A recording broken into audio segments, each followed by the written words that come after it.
Assalamualaikum warahmatullahi wabarakatuh. Sehat, berkah, bahagia. Amin rekan-rekan. Kita lanjut kepada channel mengenai tanaman beserta hakikatnya.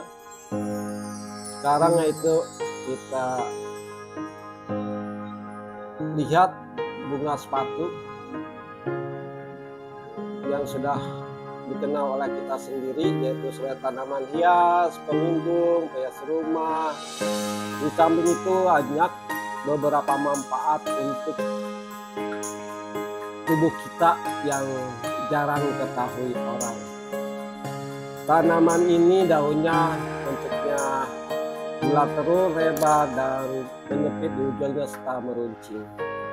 Kandungan senyawa antioksidan, kalsium, oksalat, asam tartarat, asam malat, asam sitrat, dan lainnya.